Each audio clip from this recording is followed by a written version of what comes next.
Padre, bendecimos tu nombre, te damos gracias por que nos das la oportunidad de una vez más, Señor, reunirnos para compartir, para aprender más de ti, para profundizar y afianzar nuestra fe en tu palabra. Te pedimos hoy, como siempre, Señor, que tu cobertura, que tu amor, que tu bendición, Dios, sean cada día más reales en medio nuestro. Llévate los temores, las dudas. Permite que cada día podamos crecer y que el conocimiento de tu palabra nos acerque más a ti, Señor. Te entregamos este momento, te pedimos, Señor, que te glorifiques, que tu amor y tu misericordia se manifiesten en cada vida en este lugar, y con tu ayuda, Dios, permite que podamos cada día crecer a la estatura de Cristo. Gracias te damos, Dios, en el nombre de Jesús, y todos decimos amén, amén, amén y amén. Perfecto. Hemos estado en días pasados compartiendo muchos elementos que tienen que ver con la temática de la palabra de Dios. Hemos estado hablando de eso. Básicamente nosotros hemos hablado de las diversas dispensaciones, ¿cierto? Que comenzamos hablando de las 7 primeras dispensaciones, de las 7 dispensaciones que encontramos en la Biblia, y hablamos de cada una de ellas. Encontré un material que ahorita se los voy a mostrar un poco mejor, que yo sé que los va a ayudar muchísimo. Cuando yo comencé a estudiar la palabra de Dios, a mí también se me dificultaba muchísimo identificar muchos elementos de los pasajes, sobre todo del Antiguo Testamento. Nosotros debemos ubicarnos en los contextos históricos en los que obviamente fue escrita la Biblia, pero el problema es que este material yo lo usé mucho cuando recién me convertí. Llegó a mis manos y a mí me ayudó muchísimo, porque me permitió, sin lugar a dudas, poderme ubicar dentro del panorama de la Biblia. Entonces, el material es este material que está aquí. Yo le he pedido a la librería que nos entregara algunos, ¿cierto? Para que si usted lo quiere comprar esta noche, lo pueda comprar. Este material es fabuloso. Es esto que obviamente a usted lo va a ayudar para poder comprender todo lo concerniente al panorama de toda la Biblia. No solamente está todo en imágenes, ¿cierto? Imágenes muy claras, muy precisas, con sustentación bíblica, ¿ciertos? Sino que también te va a permitir a ti comprender. Si tú después de esto no comprendes toda la Biblia, hermano, usted necesita nacer de nuevo entonces, porque esto es muy claro, muy sencillo. Bueno, esta es la dispensación, la primera dispensación, que ya mencionamos bastante ella, la dispensación de la inocencia. La dispensación de la inocencia con el principio, estamos hablando del principio, el momento en que Dios creó. Aquí usted se va a ubicar muchísimo porque usted va a poder comprender cada uno de los días en que la creación se realizó. 7 días, y ahí lo podemos mirar con sustentación bíblica. Ya mirando otra de las respectivas, viene la primera dispensación, que sería la dispensación de la inocencia. Ahí está la dispensación de la inocencia. Comenzamos con Adán y Eva, ¿cierto? En el huerto del Edén. Ahí hablamos del paraíso, el paraíso que Dios le entregó al hombre. Esa dispensación de la inocencia comienza y se muestra la tentación. Allí está. Importante que hay un momento en donde comienza una línea roja. Si usted lo nota, hay una línea roja. Ahí es cuando comienza la línea mesiánica. Importante, ahí es cuando comienza la línea mesiánica. Entonces es muy bueno que todos nos ubiquemos en de dónde y a través de quiénes provino la línea genealógica del Mesías. ¿Está claro? La línea genealógica del Mesías. Fantástico, gracias. Entonces ahí vamos mirando. Noten ustedes lo que leemos, y es lo concerniente al momento en que se dio la caída. En el huerto del Edén, el hombre había sido creado en una condición humana perfecta. ¿Está claro? No había en el hombre pecado. Y el pecado, ¿qué hizo? No solamente afectó la connotación de la vida humana en toda su triple dimensionalidad, espíritu, alma y cuerpo. En las tres áreas el pecado generó un golpe terrible. En el espíritu, pues obviamente el espíritu murió. Cuando dice la Biblia, la paga del pecado es muerte, esa muerte representa inmediatamente la muerte espiritual, que sería la separación del hombre y Dios.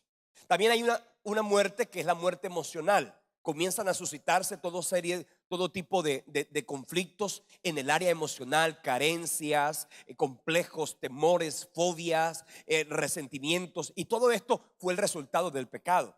Y desde el punto de vista físico, pues también el hombre comenzó a tener repercusiones, y esas repercusiones obviamente tenían que ver con la parte de las enfermedades y la muerte física.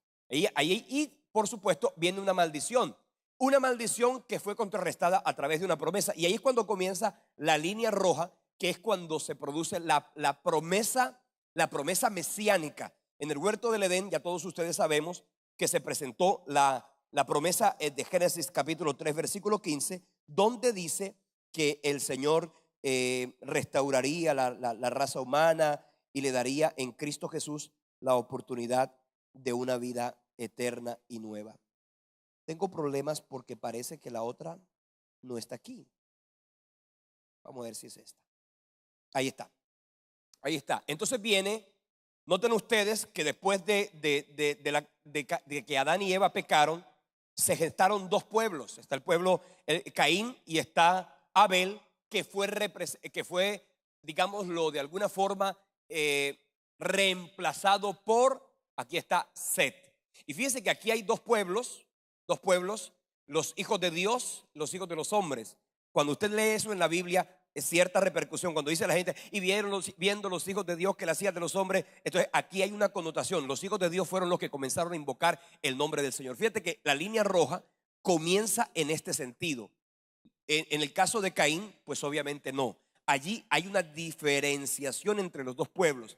En estos textos que usted no alcanza a divisar aquí, está toda la sustentación bíblica y las explicaciones. En la parte de atrás de ese material usted encuentra la explicación de cada uno de los cuadros con las respectivas citas bíblicas.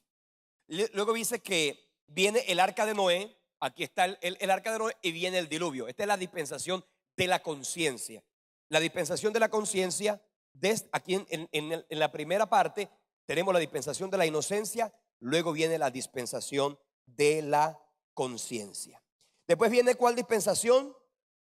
La dispensación del gobierno humano. Vamos a mostrarle la dispensación del gobierno humano. Aquí está la dispensación del gobierno humano. Esta dispensación comienza ya con Noé. Acuérdense los tres hijos de Noé, Sem, Can y Jafet.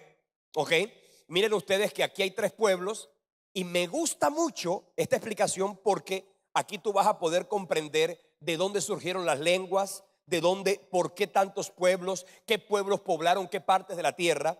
Y fíjense ustedes que está y miren la línea roja conserva todo lo concerniente a la línea mesiánica. En el caso de Cam, noten ustedes que cuando Noé se embriaga, ¿cierto? Cam es el que se encarga de decirle a Sem y a Jafet que su padre está embriagado, y ya ustedes conocen la historia que cuando Noé se despierta de su ebriedad, inmediatamente viene donde Cam, y no lo maldice a él, sino que maldice a su hijo, que aquí está, aquí no se alcanza a ver, que es el hijo Canaán. ¿Ok? El hijo a quien él maldice, que es Canaán. Fíjese que la tierra de Canaán, entonces ahí están los cusitas. De Canaán se produce la raza negra. Esta raza negra se dirigió a la región del África. La raza negra cogió la región del África. El pueblo de Sem, y ahí están todos los descendientes, tomaron la parte de la tierra prometida. Y en el caso de Jafet, pues obviamente que ahí miramos otra parte, el Asia Menor, Europa y todo lo demás. Entonces miren ustedes, se construye la torre de Babel y después se produce la dispersión. Aquí están todos, se reunificaron en la torre de Babel, y aquí vienen las tres divisiones que les acabo de mencionar. El pueblo camítico, que es el pueblo de Cam, ¿cierto? Se fue hacia África y hacia Arabia. El pueblo semítico, para decirlo, acuérdense que cuando se habla del pueblo de Israel también se habla del semitismo, hablando del pueblo de Israel que tomó la parte de Siria, y el pueblo jafético, que sería los que se fueron para el Asia Menor y para Europa. Allí entonces miramos la diferencia de cada uno de los pueblos que más adelante se los voy a mostrar acá rápidamente. A ver, entonces venimos a, déjeme yo encuentro acá, ¿es esta? Aquí está. Bien, ahí está. Y viene entonces lo que sería la literatura patriarcal hebrea. La literatura patriarcal hebrea comienza con Abraham, el primer patriarca de la nación de Israel. ¿Quién fue? Abraham, siendo que él no fue judío. Acuérdense ustedes que ya yo le mencioné eso cuando hablamos bastante de la dispensación de la promesa. Ahí está la dispensación de la promesa, o aquí dice promesa o patriarcal. Todos estos textos bíblicos son muy importantes. Miramos a Abraham, el llamado de Abraham, que Dios lo llama de la tierra de Ur de los Caldeos, y le entrega la tierra de Canaán. La tierra de Canaán había sido ocupada de alguna manera por los descendientes de Canaán y de Cam, y obviamente que esa tierra fue la tierra que luego dio lugar a los descendientes que obviamente se produjeron, que sería el Eteo, el Amorreo, el Gergeseo, el Jebuseo, todos esos pueblos que fueron la tierra, que ocuparon la tierra de Canaán. Fíjese que habla de Abraham, y aquí se mira la diferencia. Fíjese, aquí está Isaac, aquí está, ahí no se lee bien, pero es Ismael, ¿cierto? En la tierra, en la connotación de Ismael, estamos hablando del pueblo. ¿Quién es Ismael? El pueblo musulmán, el pueblo árabe. ¿Está claro? La raza árabe. ¿Está claro? Y miramos, la promesa de Abraham fue sobre Isaac, la promesa de Isaac fue sobre Jacob, a quien el Señor le cambió por nombre y le puso por nombre ¿cuál? Israel. Y en Israel encontramos cada una de los hijos de Israel que entraron, los hijos de Israel que entraron a Egipto. Esta es la dispensación de la promesa, ¿ok? Esto es muy, muy importante. Cuando usted comience a leer cada uno de estos pasajes, a usted lo va a ayudar muchísimo mirarlos. Cuando miramos, y esto es lo que vamos a comenzar a estudiar, que es indispensable para que usted no se pierda en el concepto, estaría esta dispensación, que sería la dispensación de la ley. En la dispensación de la ley vemos a Moisés, ¿ok? Aquí está el peregrinar del pueblo de Israel por el desierto. Y aquí comienza entonces toda una cantidad de hechos históricos que por supuesto nos tienen que nosotros tenemos que aprender y comprender para poderlo aplicar a nuestra vida en el momento en que sea necesario. Aquí encontramos a Josué como aquel que entra a la tierra prometida. Luego vienen los jueces, el periodo de los jueces. No había reyes en Israel. Luego viene la designación del primer rey. Viene Saúl, el segundo rey fue David, el tercer rey fue Salomón. Y bueno, más adelante vamos a estudiar esto. Eso simplemente como para que usted lo tenga allí. Luego viene esto, hermano, que le digo que sí es complicado. ¿Ya está? Esto sí es complicado. ¿Esto por qué es complicado? Porque es cuando se divide la nación de Israel. Acuérdense ustedes que cuando Salomón asume el trono, producto de su pecado, producto de haber violentado todas las instrucciones que Dios le dio al pueblo de Israel, Salomón hizo que la nación se dividiera, ¿cierto? Después de él, el pueblo de Israel se dividió en dos. El reino del norte, cuya capital, que se llamó, cuando la Biblia habla de Israel, usted tiene que diferenciar, y esto lo vamos a aprender, ¿cierto? Cuando la Biblia habla de Israel, usted pudiera decir que es el pueblo de Israel en su totalidad, pero dependiendo del libro histórico que usted está leyendo, ese Israel puede ser el reino del norte, que se llamó Israel. En algunos pasajes de la Biblia se llama Israel, en otros pasajes de la Biblia se llama Efraín, ¿cierto? Entonces cuando usted comienza a mirar eso, Efraín, Israel, se refiere al reino del norte, cuya capital era Samaria. Y el reino del sur, ¿cierto? Porque la nación, 12 tribus, 10 se fueron al norte y solamente 2 tribus se quedaron en el sur. Y esas 2 tribus se denominó Judá. Aquí están todos y cada uno de los reyes, ¿cierto? Cada uno de los reyes del norte, cada uno de los reyes del sur. ¿Cuál fue el cautiverio que se produjo en el reino del norte, que fue Asiria? Ese reino, el reino del norte fue primero, el juicio de Dios vino primero sobre el reino del norte, y después vino el juicio sobre el reino del sur, que sería cuando vino Nabucodonosor e invadió el pueblo de Israel, lo invadió por completo. La tierra de Jerusalén, Judá, fueron devastadas, se llevaron cautivos. Y aquí vamos a mirar, para que usted se dé cuenta, cuáles fueron los primeros profetas, cuáles fueron los profetas posteriores. Esto, hermano, le digo, es para usted muy, pero muy importante. Luego viene, esto incluye hasta el Nuevo Testamento. ¿Está claro todo lo que estamos explicando? ¿Cierto que sí? El que tiene el folleto me está siguiendo un poquito más y obviamente es más fácil de comprender. Aquí viene esta parte. Lo que sucedió. Vamos a estudiar todo eso, lo vamos a estudiar, ¿ok? Me interesa muchísimo que cada uno pueda tener ese material. Aquí viene lo que sería la línea roja: Nehemías, Esdras, Zorobabel. Fíjate que es importante que sepan cuáles fueron primero y cuáles fueron después. Así que esto es muy, pero muy importante. Entonces, este es un material de estudio y obviamente un poquito el Pentateuco. Vamos a hablar un poquito del Pentateuco. La semana pasada hicimos alguna referencia al Pentateuco, ¿cierto que sí? ¿Qué significa Pentateuco? 5. Penta, 5.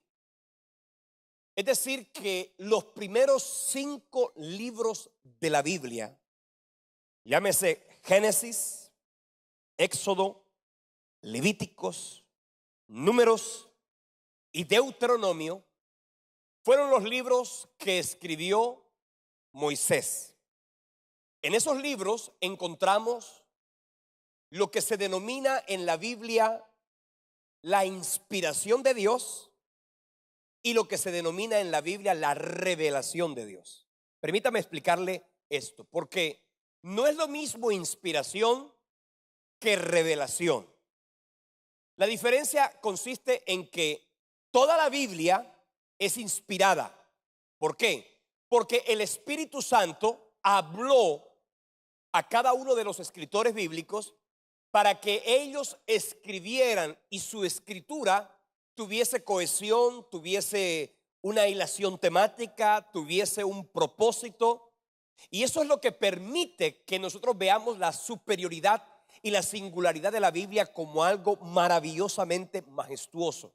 ¿Por qué? Porque tantos y tantos hombres, tantos y tantos pueblos, en el sentido de los momentos en que se escribió la Biblia, y no hay contradicciones. ¿Por qué no hay contradicciones en la Biblia? Por la unidad temática. Es decir, que por encima del pensamiento de Moisés, que por encima de la escritura de David, que por encima de lo que pudo haber escrito Nehemías, o que pudieron haber escrito los profetas o los apóstoles en el Nuevo Testamento, por encima de ese pensamiento había una mente completamente superior, que era quien se encargó de dirigir la escritura de la Biblia. Así que cuando hablamos de inspiración, nos referimos a ese acto a través del cual el Espíritu Santo guió a cada uno de los escritores bíblicos para escribir cosas que en algún caso ellos entendían, que en otros casos ellos no comprendían, porque muchas cosas tenían que ver con lo futurista,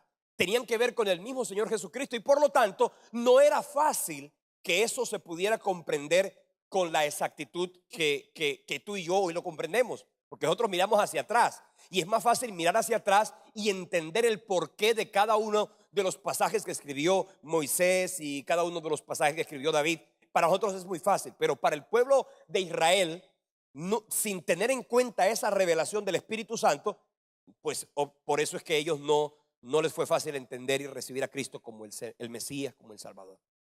Eso es inspiración. ¿Qué es revelación? Todo aquello que haya sido escondido, que nadie jamás hubiese podido saber si no es porque el Espíritu Santo se lo mostró a los escritores. ¿Está claro? Génesis. ¿Quién estaba? ¿Quién fue testigo de Génesis 1:1? En el principio creó Dios los cielos y la tierra estaba desordenada y vacía, y el Espíritu del Señor estaba sobre la faz del abismo. ¿Quién estaba ahí? Y dijo: Dios sea la luz. Y el primer día, y el segundo día, y el tercer día. ¿Cómo Moisés escribió eso? Eso se llama revelación. ¿Está claro? Eso fue revelado por el Espíritu Santo. Es decir, eso estaba escondido. Y hay pasajes de la Biblia que son revelación. No toda la Biblia es inspirada, pero no toda la Biblia es revelada. Porque lo revelado, por ejemplo, lo profético es revelación. Por eso el libro de Apocalipsis se llama revelación. ¿Por qué? Porque Juan jamás hubiese podido escribir eso de no ser porque el Espíritu Santo, además de inspirarlo, y cuando digo inspirarlo me refiero a que lo guió en la escritura sin haberle anulado su voluntad. Fíjense que los escritores hablaban de acuerdo a lo que ellos sabían en su pensamiento, en su cultura, en su idioma. Pero cuando hablamos de la revelación nos estamos refiriendo a eso que sin lugar a dudas solamente el Espíritu Santo le pudo mostrar. Cuando la gente mira el Génesis, la gente dice: no, pero es que en el Génesis eso que sucedió, la creación, bueno, allí hay como mucha mitología, como mucha fantasía, no necesariamente tuvo que haber sido así. ¿Te ha escuchado a la gente decir eso, cierto? No, eso no necesariamente tuvo que haber sido así. Y cuando hablaba de 7 días, de pronto se estaba refiriendo a eras, la mesozoica, la paleozoica y toda esa cantidad de eras. Y para hacer, porque la gente cree que debe haber una consonancia y que nosotros necesitamos de pronto casi que hacer una conciliación entre lo que dice la Biblia y lo que dice la ciencia. Pero mucha gente dice: no, sí, pero es que cuando hablamos nosotros acerca de los días de la creación, nos estamos refiriendo a muchos miles de años. Muchos miles de años. Y yo quiero decirle una cosa: eso no es verdad. Cuando la Biblia habla de los días de la creación, son días ¿de cuántas horas? 24 horas. Porque habla de la tarde y de la mañana. Y cuando habla de la tarde y de la mañana está hablando del globo terráqueo. Y cuando se habla del globo terráqueo se habla del movimiento de rotación. No hubiera podido ser así.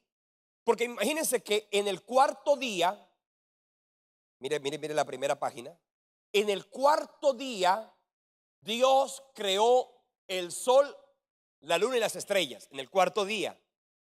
Pero en el tercer día dice la Biblia, que se creó en la tierra, se produjo la vida vegetal. En el tercer día. No hubiese, si millones de años o muchos años, mira, la vida vegetal de la tierra no hubiese podido subsistir de no ser por el sol. Así que la fotosíntesis que se requiere para que las plantas tengan vida, esa fotosíntesis no se podía suscitar si no es porque existía el sol. Entonces no podemos decir que eran días de millones de años, ¿cierto? Ahora usted dirá: ¿y qué pasa con esos pasajes de la Biblia donde evidentemente se hace referencia a cosas que estaban, los fósiles que encuentran, los animales que encuentran, el petróleo, cosas supremamente arqueológicas de años? Pues quiero decirle una cosa: el libro del Génesis, sobre todo, es más la escritura de la recreación de la tierra que de la creación de la tierra. ¿Cierto? Porque dice, y la tierra estaba desordenada y vacía. La tierra, Dios no podía haber creado la tierra desordenada y vacía, porque dice la Biblia en el libro de 1 Corintios capítulo 14 que Dios es un Dios de orden. O sea, si Dios creó los cielos y la tierra no podía haber sido creada por Dios ni desordenada ni vacía. Esa es la consecuencia de la caída, de la primera caída, porque es que ha habido dos caídas. La caída primera fue la de Satanás y la tercera parte de los ángeles. Ellos pecaron en la eternidad. La segunda caída, la caída del hombre. Entonces, esas dos caídas, en primera instancia, hubo un proceso que sin lugar a dudas dañó la tierra. Y en la segunda creación, en la creación del Génesis 1, con la caída del hombre, se produjo una devastación también de la tierra. Que los 5 primeros libros de la Biblia son el libro del Pentateuco. Los hebreos lo conocen como la ley, ¿cierto? Hay allí algunas connotaciones históricas, por supuesto que sí. No pudieras tú conocer la historia del pueblo hebreo de no ser porque está escrita allí. Y miren ustedes todo esto que se muestra aquí. Abraham, el primer patriarca, a quien Dios le cambió el nombre y le puso por nombre Abraham, ¿cierto? Lo saca de la tierra. Cuando usted comienza a leer la historia de Abraham y luego de Abraham, usted puede comprender cosas maravillosas. Recuerde, y ya lo mencionamos cuando hablamos bastante acerca de la dispensación de la promesa, que con el caso de Abraham nosotros podemos leer con perfecta precisión el propósito mesiánico que Dios tenía con cada uno de los procesos y sucesos que se dieron en la vida de este patriarca. Luego viene la historia de Isaac, luego viene la historia de Jacob y de Israel. Todo esto prácticamente lo encontramos de aquí, desde el principio hasta acá, es lo que nosotros encontramos en el Génesis. El Génesis. ¿Cuántos capítulos tiene el libro de Génesis? El libro de Génesis tiene 50 capítulos. ¿Está claro? Allí en el libro de Génesis encontramos la historia de la nación hebrea, pero también encontramos la historia de la humanidad y de la nación hebrea. ¿Ok? Luego viene ahí están lo que mencionamos la clase pasada. Cada uno de los libros de la Biblia, con sus capítulos, con sus versículos, con su versículo clave, ¿cierto? Aquí el versículo clave se refiere a Abraham. ¿Okay? El versículo clave del libro de Génesis lo encontramos en Abraham. El capítulo clave, el capítulo 15. Ahí está el tema, en qué año fue escrito, no en qué año, no estamos hablando de los años, porque fue escrito en el año 1400 antes de Cristo. ¿Está claro? Y si nosotros miramos desde Jesucristo hasta Adán, ¿cuántos años hubo? ¿Ah? 4000 años. O sea que la historia de la humanidad, no la historia de la tierra, la historia de la humanidad tiene 6000 años. Los 2000 años después de Cristo y los 4000 años antes de Cristo. Entonces, de los 4000 años antes de Cristo hay una historia que sin lugar a dudas nosotros la podemos registrar en el Pentateuco, que data de mucho tiempo atrás, ¿ok? Y eso es muy importante que todos lo tengamos claro. La humanidad tiene 6000 años de historia en la tierra, y de esos 6000 años, 4000 en el Antiguo Testamento y 2000 en el Nuevo Testamento. ¿Ok? En el libro del Éxodo se narra la historia no solamente de la llegada. Aquí encontramos la llegada a Egipto. Aquí dice que 70 personas entraron en el pueblo a Egipto. Primero, el que primero entró, ¿quién fue? José. Luego vino el hambre sobre la tierra de Canaán, ¿cierto? Y luego vinieron los hermanos y en conclusión entraron a Egipto, dice la Biblia, 70 personas. Y aquí quiero que hagamos un análisis un poquito y lo apliquemos a nuestra propia vida. Cuando tú comienzas a leer el libro de Génesis, tú lees el libro de Génesis en los últimos capítulos que hacen referencia a cuando José es proclamado como el segundo hombre más importante de Egipto, y cuando tú comienzas a leer el libro del Éxodo, específicamente en el capítulo 1, versículos 13 y 14, que la palabra de Dios dice que el pueblo de Israel era oprimido en Egipto. Era oprimido en Egipto. O sea, esa opresión del pueblo de Israel en Egipto fue una opresión que obviamente no formaba parte del propósito de Dios. Dios quería, y cuando tú miras la historia, la manera como el pueblo de Israel llegó a Egipto fue una manera maravillosa. José llegó, y aunque José llegó en adversidad, primero como esclavo en la casa de Potifar, luego lo lanzaron a la cárcel y luego estuvo en el trono. Cuando José estuvo en el trono, la Biblia dice que Dios honró a José porque Jehová estaba con él. Y después de la honra de José vino la bendición para toda la nación. El faraón de aquella época le dijo a José: sabes que yo quiero que me hagas, tráete a tu familia, que dejen todas las cosas viejas de allá, tráete a tu papá, tráete a tus hermanos, que vengan aquí a la tierra de Canaán. Y les digo: hazlos habitar en lo mejor de la tierra, hazlos que habiten en la tierra de Gosén. Era la tierra más linda, era la tierra más hermosa que tenía Egipto, y a esa tierra los llevó el Señor. ¿Y a quién usó Dios para eso? Al faraón. Hazlos habitar. Le dice el faraón al pueblo, a los hermanos de José, y a José mismo le dice: sabes que yo quiero que hombres capaces, buscar gente capaz del pueblo de tus hermanos, ¿cierto? Y si tú ves que hay gente que tiene nivel, que tiene capacidad, ponlos por capitanes, por capataces de mi pueblo, de mi ganado. O sea que cuando tú miras la historia, el pueblo de Israel llegó a Egipto en altura, en nivel. Cuando tú lees el capítulo primero del libro del Éxodo y encuentras que ya habían pasado 430 años y 430 años de esclavitud, se levantó un nuevo faraón. Usted podrá decir: sí, ok, el pueblo de Israel, lo que ocurrió, lo que pasó fue que el pueblo de Israel se levantó un faraón que no conocía a José. Esa no fue la razón. Aunque eso dice la Biblia, que se levantó un faraón que no conocía a José. Mira, cuando una persona tiene claro el propósito, cuando una persona tiene claro lo que es, lo que vale y a qué lo mandó Dios y a qué lo llamó Dios, no le importa que cambien los faraones. Hay gente que se preocupa porque creen que dependen de una autoridad, porque creen que dependen del jefe, porque creen que dependen del gobierno, no quiero decirle una cosa: cuando usted depende de Dios, no importa que cambie el faraón. De manera que lo que pasó en el pueblo de Israel fue que ellos cambiaron su identidad. Cambiaron. El que cambia la identidad cambia el propósito. El que cambia el propósito cambia su posición. El que cambia su posición cambia su bendición. Y el que cambia su bendición cambia su libertad. Y eso fue lo que terminó sucediendo en el pueblo de Israel, que perdieron la libertad y se volvieron esclavos de Egipto.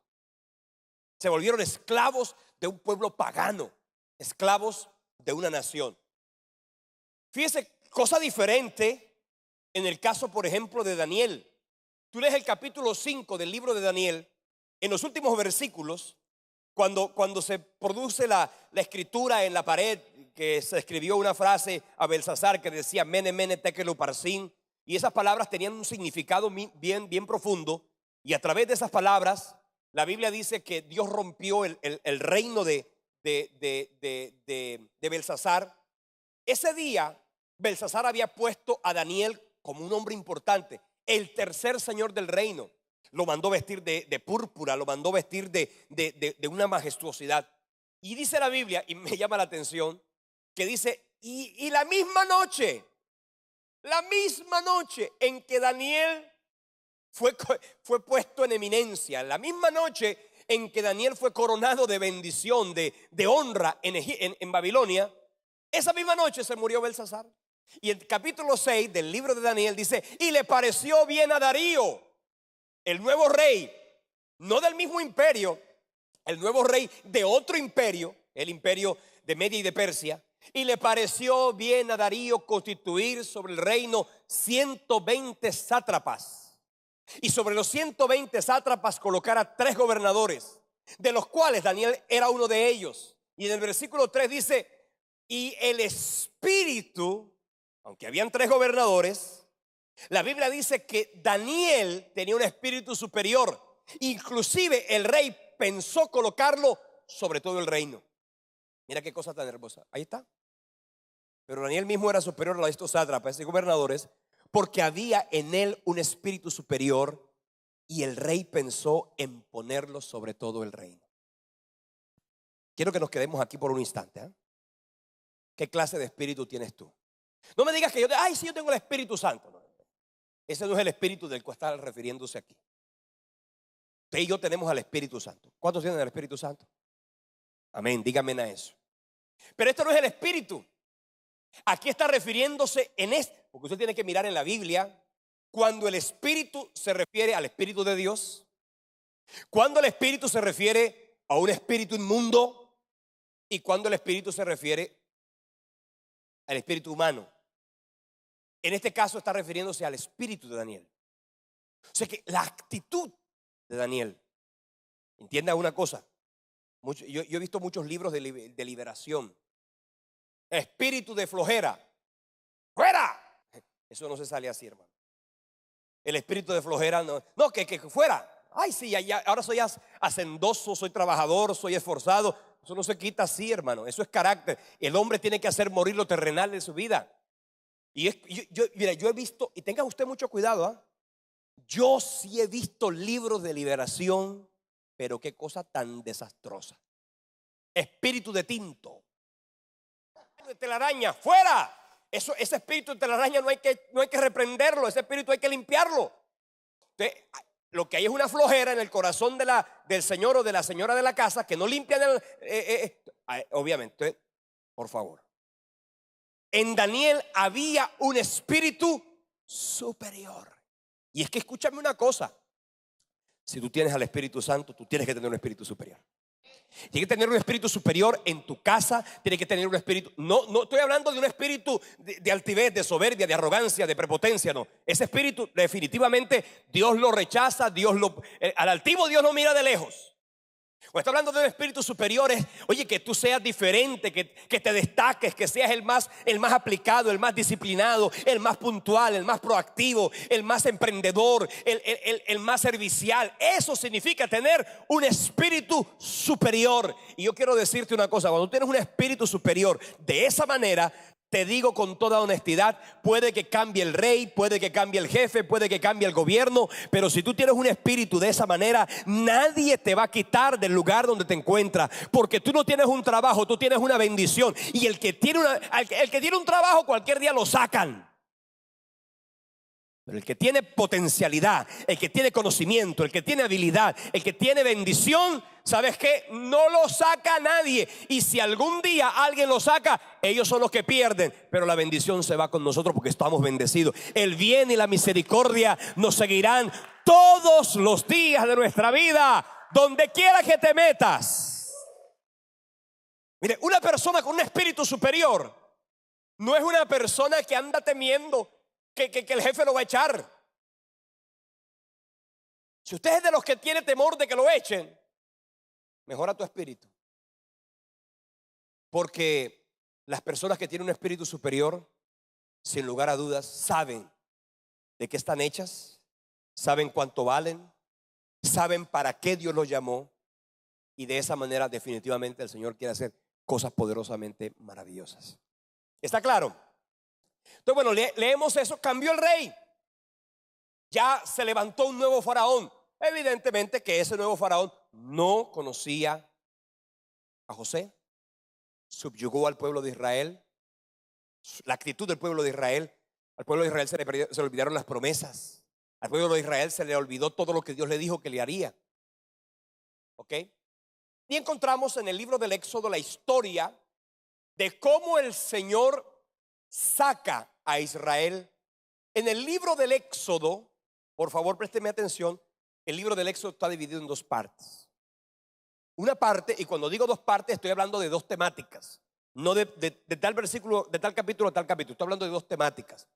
Una temática es una parte histórica y la otra parte es una parte ceremonial o cultica.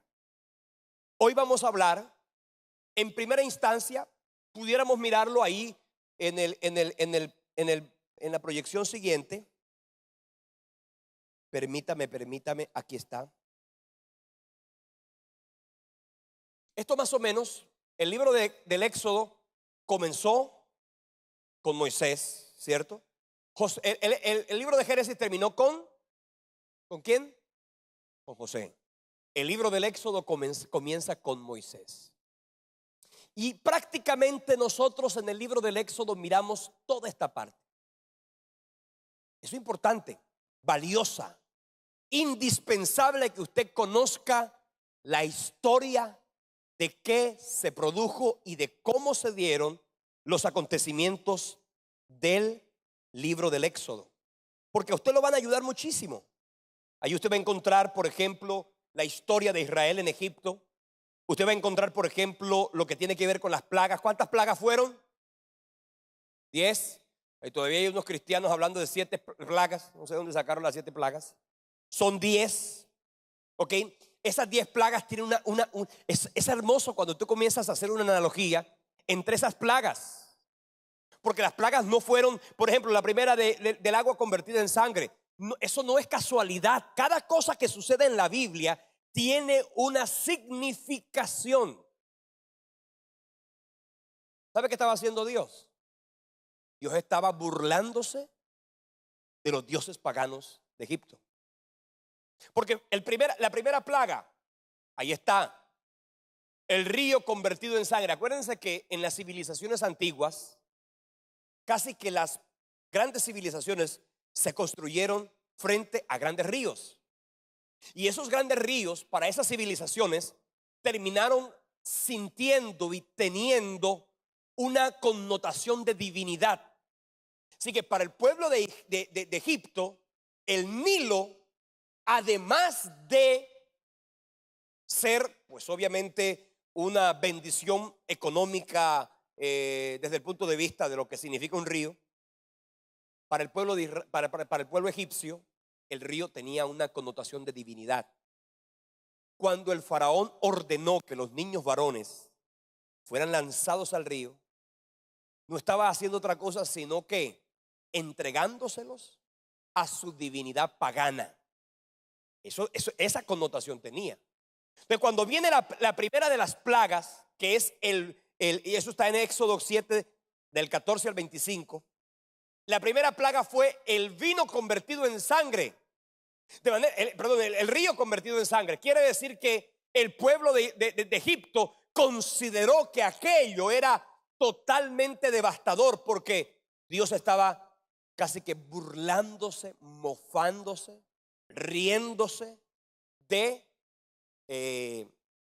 esos dioses. Yo quiero recordarles un poquito cuáles son los 10 mandamientos. Miren los 10 mandamientos, ahí están los 10 mandamientos. Primer mandamiento es: no tendrás dioses ajenos delante de mí. Por favor, no me vuelva usted a decir cuando alguien le pregunta cuál es el primer mandamiento de la ley de Dios: amar a Dios sobre todas las cosas. Como usted comience con eso, hermano, le voy a decir: usted todavía tiene el catecismo en la cabeza. Quítese el catecismo y métase la Biblia. ¿Está claro? Los cristianos no tenemos catecismo, tenemos Biblia. Primer mandamiento, Éxodo capítulo 20. No tendrás dioses ajenos delante de mí. Segundo mandamiento, a usted le dijeron, ¿cuál era el segundo mandamiento que a usted le enseñaron? El segundo, eso era el cuarto. No, hermana, no, el segundo mandamiento. Sí, usted no jurar su santo, eso le enseñaron a usted. Pero en Éxodo capítulo 20 dice que el segundo mandamiento es: no te harás imagen ni ninguna semejanza de lo que está arriba en el cielo, en la tierra, ni debajo de la tierra. No te inclinarás a ellas, no las honrarás, no te postrarás, no las honrarás. Porque yo soy Jehová tu Dios, fuerte y celoso, que visito la maldad de los padres sobre los hijos hasta la tercera y cuarta generación de los que me aborrecen, y hago misericordia a millares de los que guardan mis mandamientos. Ese es el segundo mandamiento. Ese larguísimo mandamiento está en contra de la idolatría. No te harás imagen ni de lo que está arriba, ni de lo que está abajo, ni debajo. Ese es el segundo mandamiento. Tercer mandamiento: no tomarás el nombre del Señor tu Dios en vano. Ese es el tercero. Cuarto mandamiento: guardarás el día de reposo. Ya yo le expliqué bastante del día de reposo. Ahí dice el sábado, ¿no? Acuérdate del sábado para consagrarlo. Pues sí, eso es una connotación directa con el pueblo de Israel. En nuestro caso no es el pueblo, no es el sábado, sino el ni siquiera el domingo. Nuestro día de reposo es, ¿qué es nuestro día de reposo? Cristo es nuestro día de reposo. Cuidadito, usted va a decir, el domingo es el día de reposo, entonces ya yo no voy a hacer más nada, porque te vas a volver un cristiano judío. No, nuestro día de reposo no es el domingo. El domingo podemos venir a la iglesia, sí, pero nuestro día de reposo es Cristo. Ya no tenemos ese mismo día de reposo del pueblo de Israel. Entonces ahí miramos lo que concierne a los dioses del pueblo de Israel, de Egipto, que fueron dioses paganos, completamente paganos. Y miramos la historia de los patriarcas, de los pactos. Mire, este es un librazo que yo tengo, que bueno, no lo voy a vender. Este es un libro que a mí me encanta, porque este libro te hace a ti comprender también esos libros de la Biblia, ya no en su historia, sino en su contenido. Los pactos que hay en la Biblia. ¿Cuántos pactos ha hecho Dios? ¿Ah? 2. Usted no vino a esa clase, hermana. Yo vi que usted ese día no vino. En el Antiguo Testamento, que se llama el Antiguo Pacto en el Antiguo Testamento hay 2, 4, 6 pactos de Dios. En el Antiguo Testamento. Y en el Nuevo Testamento hay un pacto. De manera que ¿cuántos pactos ha hecho Dios con los hombres? 7 pactos. Así que no es correcto decir que 2 pactos. Hay 2 testamentos, el Antiguo y el Nuevo Testamento, pero hay 7 pactos. ¿Cuáles son los pactos? El pacto que Dios hizo con Noé. ¿Se acuerdan del pacto que Dios hizo con Noé? El arco iris es un pacto. El otro pacto, el pacto con Abraham. En el pacto Dios hizo con Abraham 2 pactos. En Génesis 15 y en Génesis 17. Dios hizo un pacto con Israel en el monte de Sinaí, cuando comenzó la dispensación de la ley, en Éxodo 19 y hasta el versículo 24, hasta el capítulo 24. Dios hizo un pacto con Finés. Dios hizo un pacto ¿con quién otro Dios hizo pacto en el Antiguo Testamento? Con David. Dios hizo un pacto con David. Esos son los pactos del Antiguo Testamento. Y el nuevo pacto es el nuevo pacto que ya leímos, que se encuentra en el libro del profeta. No apuntan. No apuntan. Y ojos que no apuntan, con razón que no recuerdan. Noé 1, Abraham 2, van 3. El pacto de Sinaí, el pacto de Finés, el pacto de David y el nuevo pacto. 7 pactos. Sí. ¿Quiere que le diga en qué pasajes de la Biblia están? Bueno, para los que apuntan, por amor a ustedes se lo voy a decir. El pacto de Noé, Génesis 9, del 8 al 17. Génesis 9, del 8 al 17. El pacto de Dios con Abraham, el primero, el capítulo 15, del 9 al 21. Primer pacto. El segundo pacto, el de Génesis 17. El tercer pacto, el cuarto pacto, perdón, el pacto del Sinaí, con el que se comenzó la dispensación de la ley. Éxodo 19, de ahí en adelante. Éxodo 19. El pacto que Dios hizo con Finés, Números 25, del 10 al 31.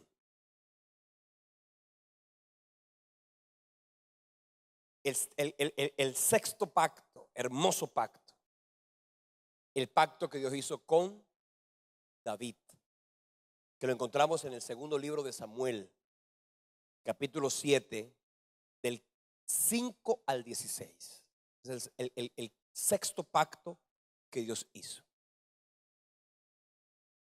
Y por supuesto, el pacto profetizado en el Antiguo Testamento por Jeremías en el capítulo 31, los versículos 31 al 34, pero cumplido con Cristo y en la dispensación de la gracia.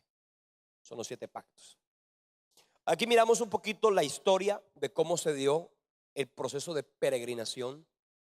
Cuando Dios saca a Israel de Egipto, lo introduce no a la tierra prometida inicialmente, sino que los lleva por el desierto. Yo no sé si se puede mirar un poquito, pero le voy a decir algo. Si su merced me puede acercar aquí un zoomcito allí. Esta foto no la tomamos. ¿Cómo hago yo? Vente, Jairo, ayúdame acá. Bien, vamos a mirar esto. El pueblo de Israel sale de Egipto, ¿ok? No cruza el Mar Rojo, porque el Mar Rojo tiene una gran dimensión. El pueblo de Israel prácticamente cruza en este sector. Entonces no es exactamente el Mar Rojo con toda el caudal de ese mar. Él cruza por la parte más pequeña del mar. Fíjense una cosa, la ruta más segura, más rápida, más fácil era coger aquí y entrar a la tierra de Canaán. La Biblia dice, por ejemplo, la Biblia dice que desde que el pueblo de Israel sale de aquí, desde Sucot hasta el monte del Sinaí, este trayecto duró 11 días, 11 jornadas. Eso lo lee usted en el libro de Deuteronomio, en el capítulo 1 y 2. Y entre esta parte y ya entre Cades Barnea y todo lo que significó el peregrinaje del pueblo de Israel por el desierto, duraron 38 años. Fíjense ustedes que lo normal, lo más lógico, lo más fácil, lo más rápido era salir de Sucot, coger a Cades Barnea y entrar al pueblo de Israel desde este lugar. No cogieron por acá porque aquí había muchos pueblos que eran por supuesto devastadores, y Dios los hace bordear de aquel lugar para entrar desde el lado este del río Jordán y entran a la tierra de Canaán. Entonces fíjense ustedes, ¿por qué no se dio este tránsito? Sino todo esto, porque obviamente el pueblo de Israel necesitaba sacar de su mente la esclavitud de Egipto. Entonces aquí vamos a hacer, gracias Jairo, vamos a hacer una aplicación muy sencilla. ¿Tú quieres entrar a la tierra de prometida? ¿Cuánto quieres entrar a la tierra prometida? La pregunta es, ¿qué mentalidad tienes tú para entrar a la tierra prometida? ¿Tienes la mentalidad de esclavitud? ¿La mentalidad de opresión? ¿La mentalidad de corrupción, de iniquidad? Egipto significa pecado. Egipto significa mundo. Cuando el pueblo de Israel y todo ese peregrinaje del pueblo de Israel por el desierto, por la península del Sinaí, todo ese peregrinaje del pueblo de Israel no hacía otra cosa sino remembrar lo pasado. ¿Y cuántas veces no censuraron a Moisés? ¿Cuántas veces no se le sublevaron ante Moisés? ¿Cuántas veces no murmuraron contra el pueblo, contra Dios, contra el pueblo? Y en las murmuraciones siempre decían lo mismo. Ay, nos hubieran dejado allá en Egipto. Allá teníamos esclavitud, sí, pero teníamos comida, las ollas de carne, los ajos, las cebollas. Gente anhelando lo que Egipto es tipo de mundo, ¿ah? Gente anhelando el mundo. Tú quieres entrar a la tierra prometida, tú quieres disfrutar de la victoria de Dios, tú quieres disfrutar de la bendición de Dios, Pablo. Pero tienes la mentalidad en lo que dejaste y no en la nueva tierra, no en la bendición prometida. Hay mucha gente, muchos cristianos, cuando comienzan su caminar en el Señor, casi como que se lamentan. Ay, yo dejé el trago. Ay, yo dejé el cigarrillo. Yo dejé la rumba y las mujeres. Y yo dejé el vicio. Y yo dejé esto. Y casi como que tú los escuchas hablar. Niño, pero tú lo dejaste o todavía te hace falta. Mucha gente como que, uy, ¿sabes qué? Olvídate de eso y extiéndete a lo que está delante. Pablo lo decía en Filipenses maravillosamente, dice, olvidando ciertamente lo que queda atrás, yo me extiendo a lo que está delante, prosigo por ver si logro tomar aquello para lo cual yo también fui tomado por Cristo Jesús. Hermanos, yo mismo no pretendo haberlo ya alcanzado, pero una cosa hago. Y entonces Pablo dice, yo quiero estar en Cristo, ser hallado en Él, vivir por Él, vivir para Él, olvidándome de lo que dejé. Porque te digo una cosa, tú no hiciste nada. ¿Qué sacrificio dejaste? Ninguno. Hace como que le hacen sentir al Señor, uy, Señor, yo dejé. Hermano, si te sigues lamentando por lo que dejaste, no vas a poder disfrutar la nueva tierra. Y tú verás cuánto tiempo vas a durar dando vueltas.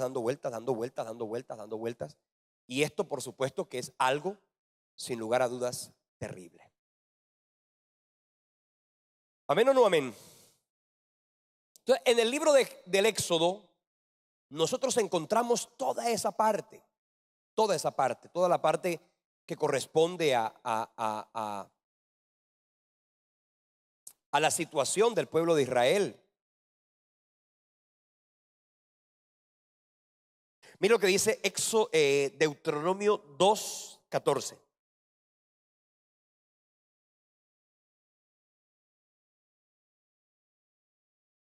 Dice la Biblia, mire esto, capítulo 1 de Deuteronomio, versículo 2. 11 jornadas hay desde Horeb, monte de Horeb, camino del monte de Seir hasta Cades Barnea. 11 jornadas. 11 jornadas, 11 días caminando. 11 días. Tú miras la historia, 264 kilómetros hay desde Horeb hasta Cades Barnea. Y desde Cades Barnea, luego vayamos, por ejemplo, a Deuteronomio 2, versículo 14. Y los días que anduvimos desde Cades Barnea hasta cuando pasamos el arroyo de Ceret fueron 38 años. 264 kilómetros se podían caminar, duraban 11 días. Y ahora 38 años duraron entre Cades Barnea y el arroyo de Ceret, y ahí solamente hay 130 kilómetros. Es interesante, ¿eh? Deambularon por el desierto. Dios les enseñó, y ahí fue cuando Dios les entregó la ley, los mandamientos que usted ve allí. El decálogo, como el resumen de la ley, ahí vas a encontrar el resumen de la ley, pero ya hemos mencionado que la ley implica y representa una cantidad de ordenanzas distribuidas en varios grupos que ya les mencioné. Pero lo más importante que tú tienes que destacar del libro del Éxodo y del libro de Deuteronomio también es el tabernáculo. Esto es lo más importante. Esto es lo más importante que tú y yo vamos a aprender. Y hoy quería hacer esta especie de introducción ya específicamente a los libros. Pero hermanos, la próxima semana vamos a estudiar, les hemos tomado unas fotografías